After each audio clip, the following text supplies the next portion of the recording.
how important is worldview analysis as part of that? I'm not saying you don't preach the gospel until after a year of basically explaining the difference between pantheism and theism, but in our context, especially today, will it be more and more important for us to talk about the different universes that we're living in?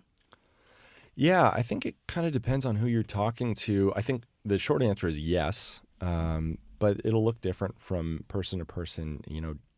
With worldview talk, the danger is talking to somebody and then you hear one catchphrase and you kind of plug them in a little box. Oh, well, this is clearly that's secular humanism. Secular humanism. Okay, I got my list of 20, my crib sheet of 20 answers to them, and it's like, okay, well, that answer maybe, but because they've blended so many things together, they also have some Buddhist beliefs and they also have some not, and so taking persons as they are, taking some time to just sort through who am I dealing with right here as a person, and then kind of work through whatever worldview issues I have to get through is important. And then also just in the regular preaching of the word, pastors, as a text presents an opportunity to do some clarifying work.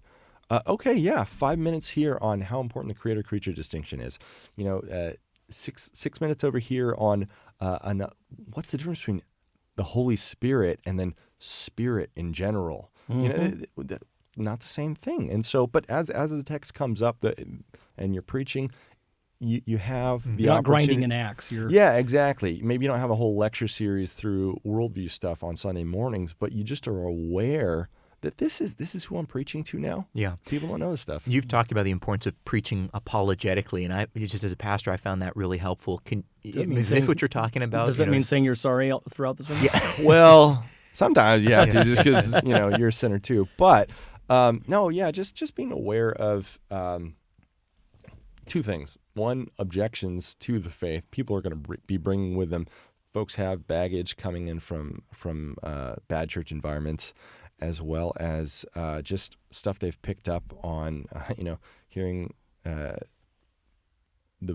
youth group growing up or whatever Christian song, and they reinterpret it. So people have different ideas about what Christianity is and kind of the objections to the gospel, objections to the faith that's narrow. And so just realizing, okay, this text is going to bring up this issue. Like, this is talking about the exclusivity of Christ. Christ is the only way.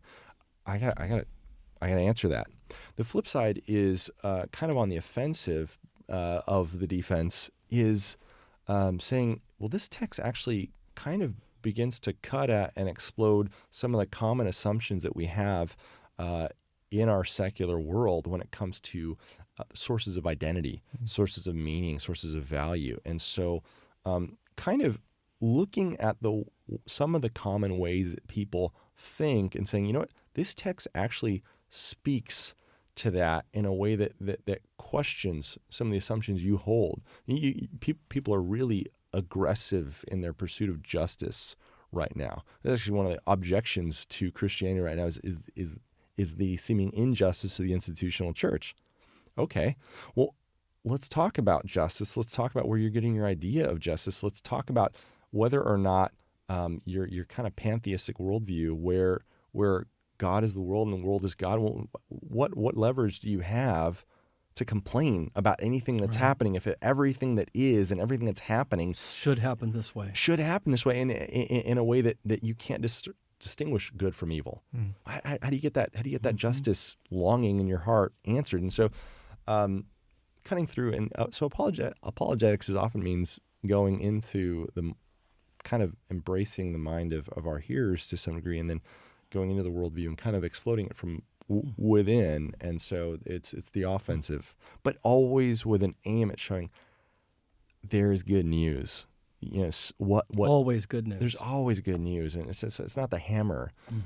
Although sometimes you do have to need the law and the gospel. Yeah, you need to chisel away there. Yeah. So yeah.